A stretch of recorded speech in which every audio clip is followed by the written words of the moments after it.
looking forward to this. Kathy D. Carter, the Soul Finder podcast. And Kathy, the reason I've been looking forward to this, it's been about 6 weeks, 6 weeks? Yes. Since we recorded last. Yes. And I'm not shy about this. Good. There's no need to hide the fact we record these episodes basically in batches. Right, we do. And the last time I saw you and spoke to you, we've talked about my health issues. Right. And for a couple, I'll admit now, for a couple of years I had been hiding, not only from other people, but really myself, how uncomfortable I was feeling. I had a long hospital stay. And when people ask, how are you doing? They don't want to hear, right, gosh, life sucks. Right. Because life didn't suck, first of all. But even if it did, people don't want to hear that. Plus, I don't want to hear that. Right. It's not good for you. It's So, not healthy. I wasn't feeling right, honestly, for a couple of years. But, so I'm not only lying to other people, but I'm fake it till you make it type thing. Right. And if I can't control it, I can't control it. Well, you noticed, and it was very noticeable, by the way, but I had an issue where I was retaining fluid, something fierce. Yes. And you didn't even see the worst of it. But you, the last time you were in here, you just asked me straight out, hey, what's going on with you? Because I looked like I was pregnant. And part of what I had to do in order to get it taken care of is I run this business by myself. I didn't want to let my clients down. And I knew that as soon as I go to the doctor, they're probably going to admit me in the hospital for at least a day or two. Right. Well, Kathy got to the point where, the way I described it, I looked like I was like 14 months pregnant. Oh, my. And I was uncomfortable. I could feel the fluid being retained in my legs and in my gut. And is that a good word, gut? Yeah.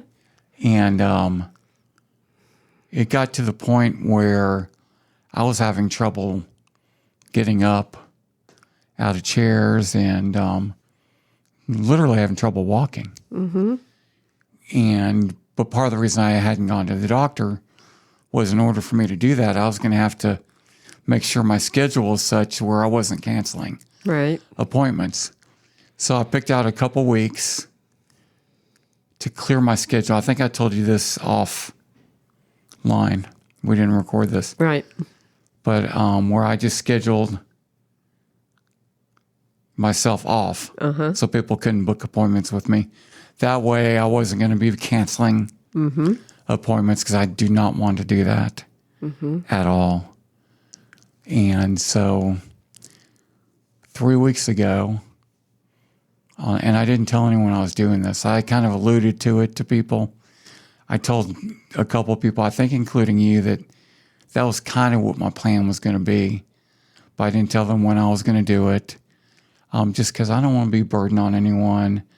I didn't want anyone to worry, especially if I didn't know what the prognosis was. Right. So my plan was, I'm just going to clear my schedule.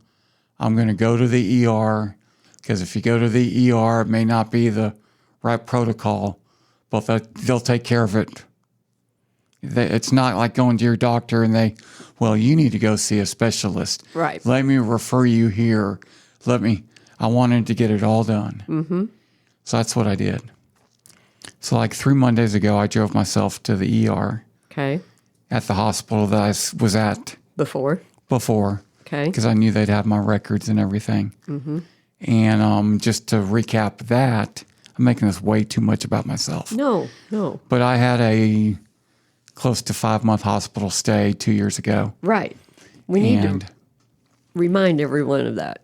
And so I knew they had my records, and I knew. So I go check in, and I park my truck. I walk in to the ER, and they immediately, they can see what's going on. They take me back, and before they did any even lab work, drew any blood or anything like that, the doctor came back to visit me and said, we're not letting you go, right? I said, yeah, I assume that. I assume whatever this is, it's going to take at least a night or two in the hospital. And he said, it could take more than that. And I'm like, okay. So they admitted me.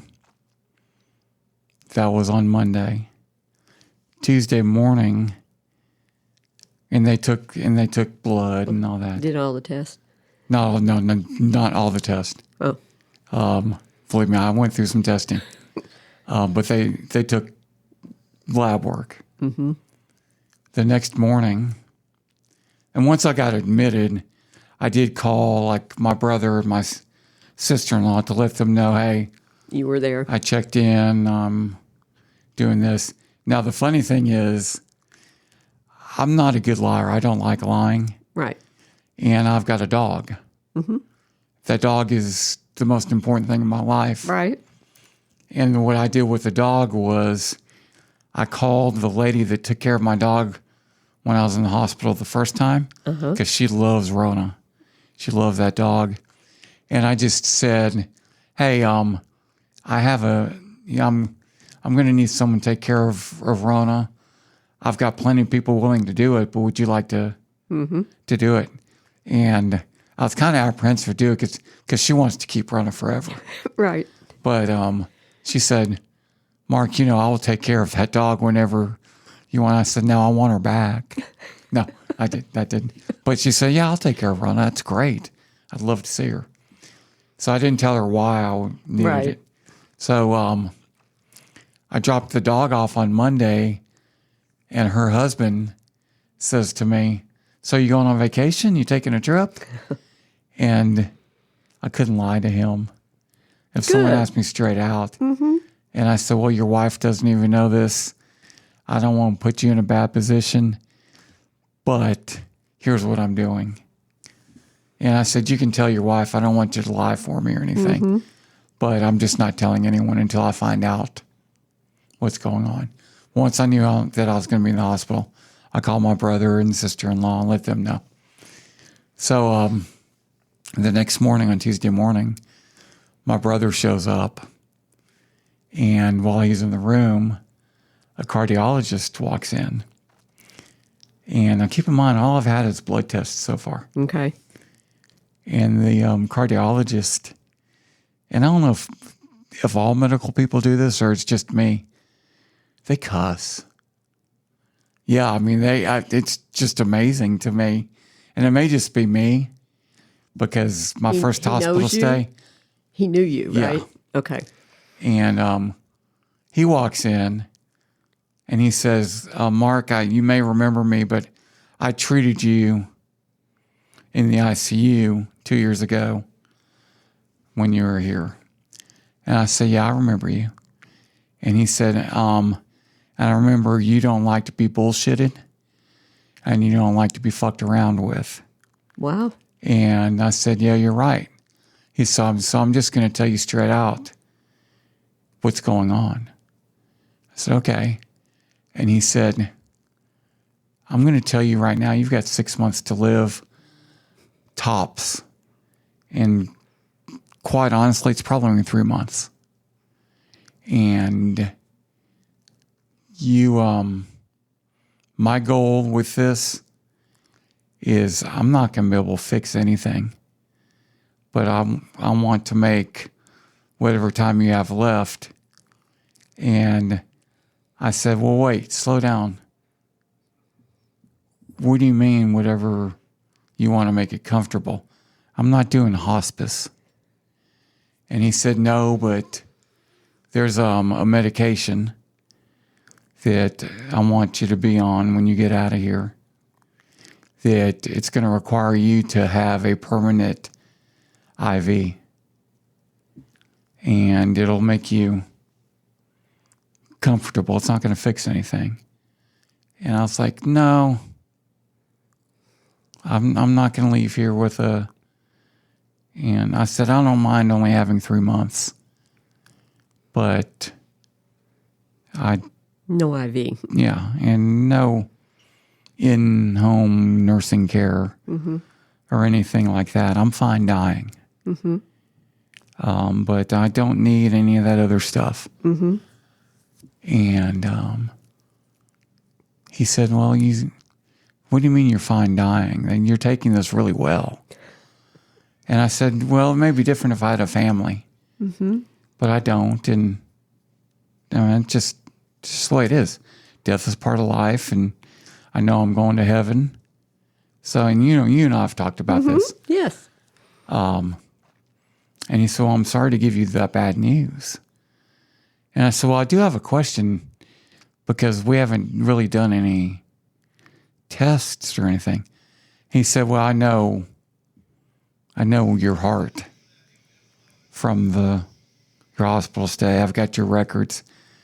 And I can tell by looking at you, the only weight that you have on you right now is fluid.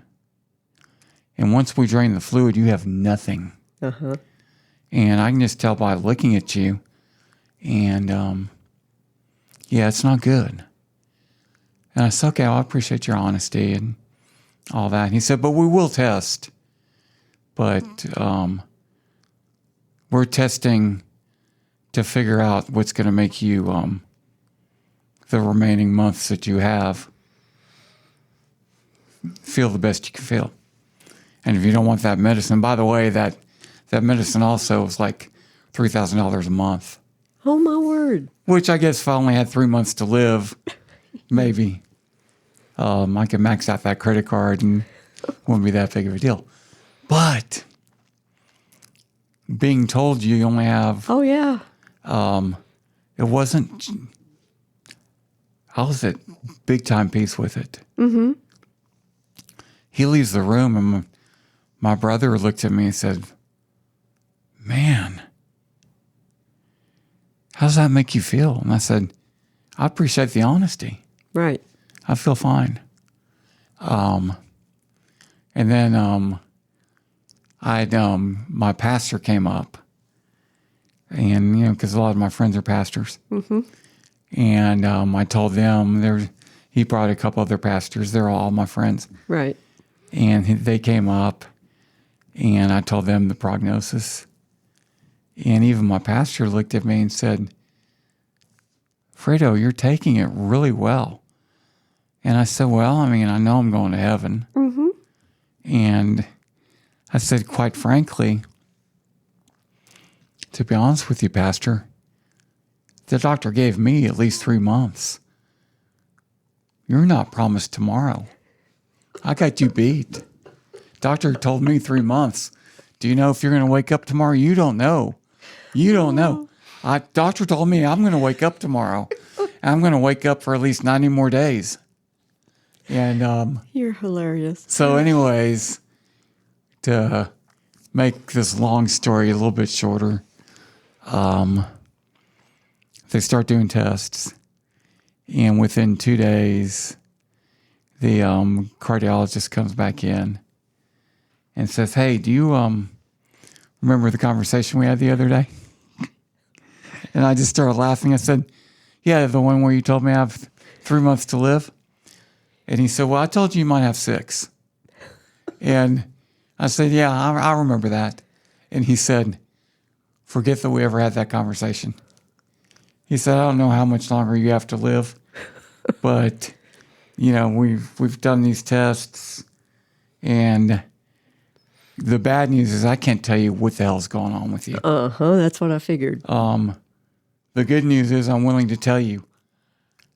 I can't tell you what the hell, a lot of doctors will try and... Right. Because they want to know the answers. I want to know the answers, but I'm willing to tell you, I don't know. I've never seen anything like this. But forget that we had that conversation. Right. Because we're going to do some more tests. Because for the life of me, I can't figure out what's going on. Skip all the way to the end. The end of the story is something's going on with my liver and my heart. And the cardiologist first thought, because it makes sense, that my heart was so weak, it wasn't pumping strong enough to pump the fluids and get the whole process going. And that was causing the liver to back up a malfunction. Well, the liver doctor said his liver isn't really that bad. So then we start doing more heart tests. And the cardiologist is like, and I was awake for all these tests. I had they call it a cardio cath. Oh, uh-huh. And I'm in there, and the guys, first of all, I can't believe I'm awake when he's got a tube. Yeah, and you... Mm-hmm. But he's saying out loud, this heart's not bad. Mm-hmm. Well, we knew that, right? And what they've decided is at the end of my, or closer to the end of my visit to the hospital, the cardio guy came in and he said, look, it'd be so much easier if I could tell you, Mark, your heart is awful. You need a transplant. You need a bypass. You need a pacemaker. But your heart's not as strong as I want it to be, but it's not alone. It's not a problem. And the liver doctor, same thing. Hey, your liver isn't as good as I want it to be, but you don't need a transplant. It's not on its own. It's not bad, but for some reason your heart and your liver are not working together. And the problem that we have is medication, because the heart medication is not good for your liver, and the liver medication isn't necessarily good for your heart. So we got to figure out what kind of combination to give you. And in the middle of all that, they're draining fluid off my stomach. And I think it's called a paracentesis.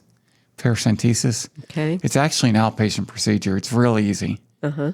It sounds like it's not. Yeah. But they drained 14 liters of fluid. Oh, my word. And I'm not making this number up. I know you're not. When I checked in on that Monday, right, I weighed 239 pounds. Right. By Thursday, 5 days later, after they did 2 procedures. One drained 4 liters, and then they did another one that drained 10. So I went from 239 pounds to within 5 days to 164. Holy moly. And which also meant, because when they drain that fluid, there's protein right in that fluid. Right. And it meant that I couldn't move. I had no strength. Mm-hmm. And at one point, I got very frustrated with the doctors because they were having fun with me, but they were also, this is why you need to go to the doctor. And I'm like, look, I'm just going to tell you this. You can lecture me all you damn want, but I drove myself here. My truck is still in your parking lot. I've walked in on my own power. And now I can't get out of bed without help.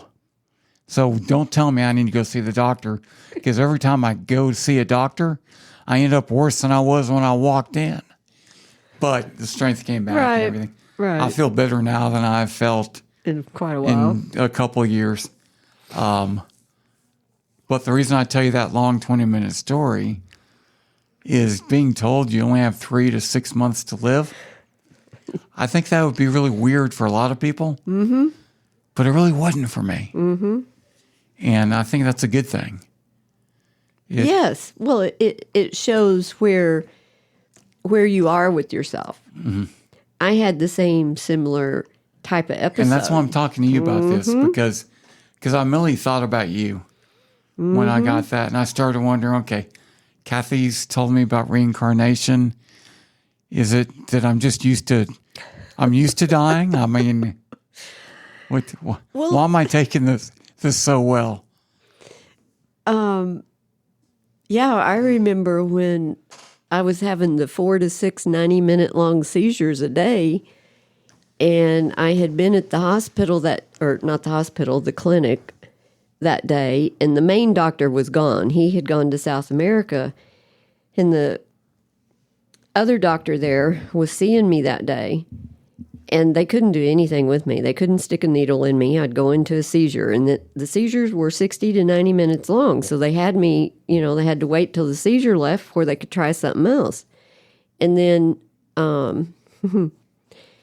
I'll never forget several episodes that followed, and one of them was her looking me in the eye, the doctor, and saying, "Do not come back to this clinic. There is nothing else we can do for you." I knew that was the only freaking clinic on the planet that knew how to deal with this illness. So I went home that night, and I remember them helping me into the tub, and I remember holding the handrail, and I remember going through the process. Okay, can't go back there. That probably means maybe I'm ready to go. Okay. Because, see, I'd already seen the light at one point before this. And I said, it was like I just had this talk with myself, and I said, okay, well, if it's time to go, it's not a bad place to go. That's where we're at. So that's what could happen now. And I just went on from that. I mean, what do you do? So what, spiritually, what causes that? Some people to be able to do just that. Just to be at calm and be at peace.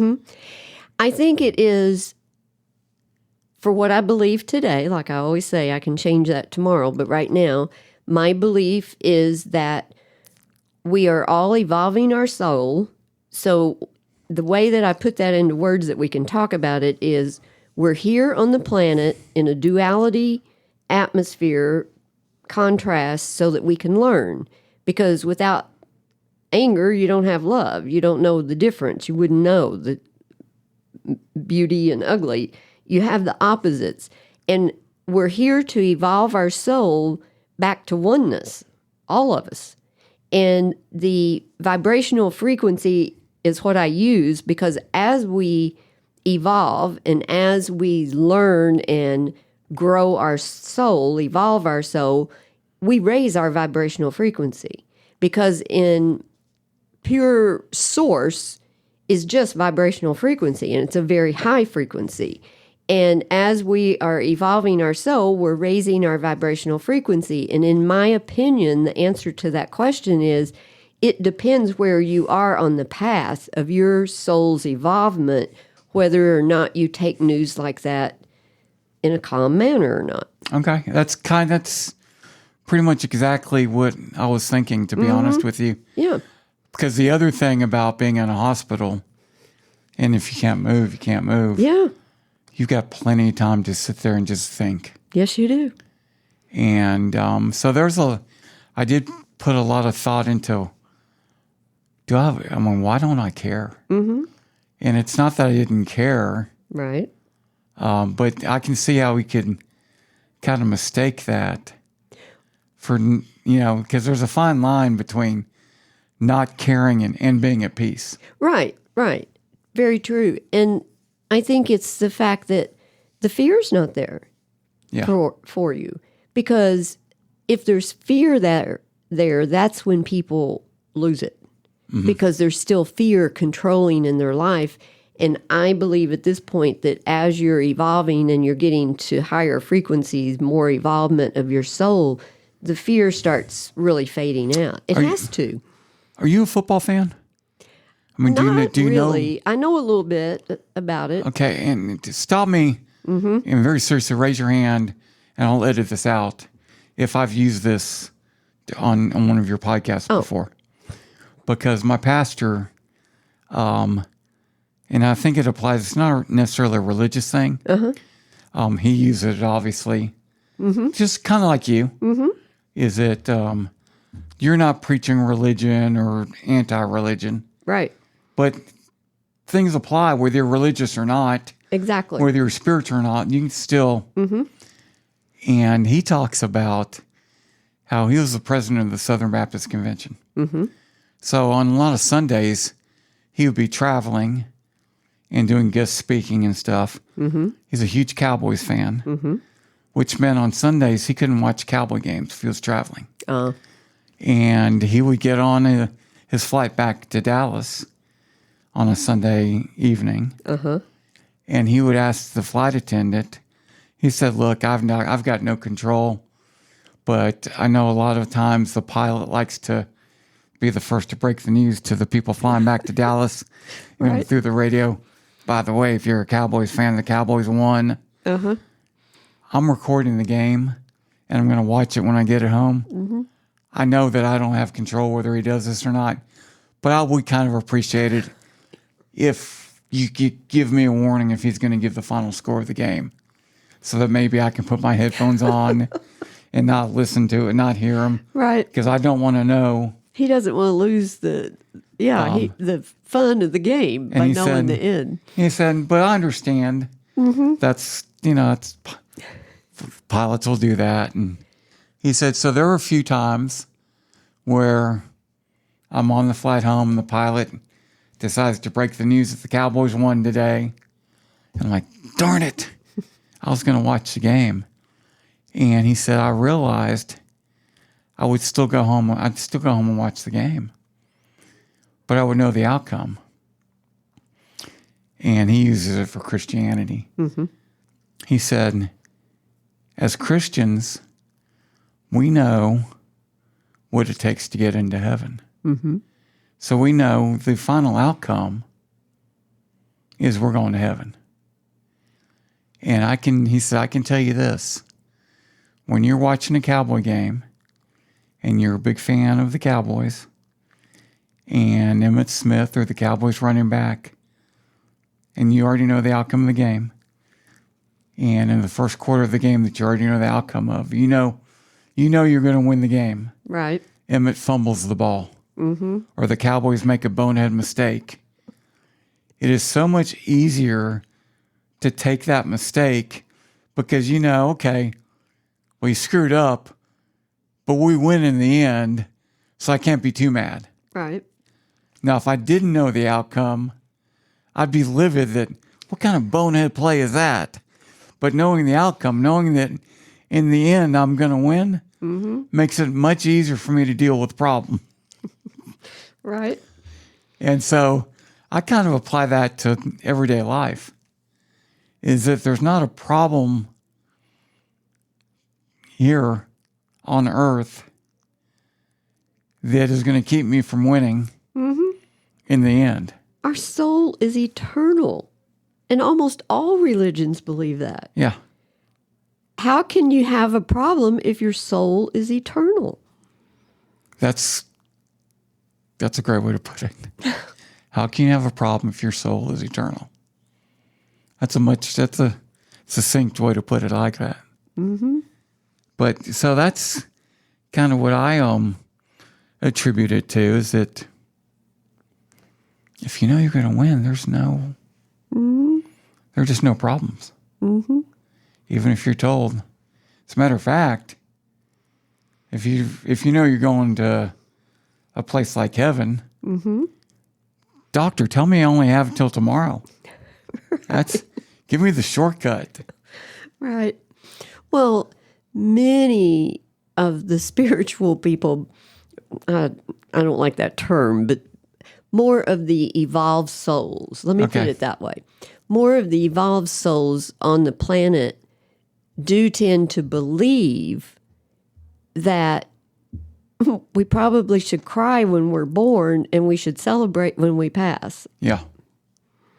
We have it all backwards. Just like I have said so many times, we're taught everything opposite. We're taught everything opposite of what we should be taught. Let's talk about that in the next episode. All right, let's do it. Because I think that's kind of genius. Mm-hmm. All right. It's a Soul Finder podcast, kathydcarter.com. Whether you're listening to the Soul Finder online audio stream, which, by the way, if you are listening and you didn't get the beginning of this episode, you can always go back to the archive, because everything that's on the stream is also archived in its entirety. So if you ever just tune into the stream and you want to hear the full episode, it is right there for you to listen to. So it's a very efficient way to get Kathy's knowledge. And she's got a ton of it, and we've got a lot of content posted, and we're posting new content every week. So please do that, and please share it with your friends and family.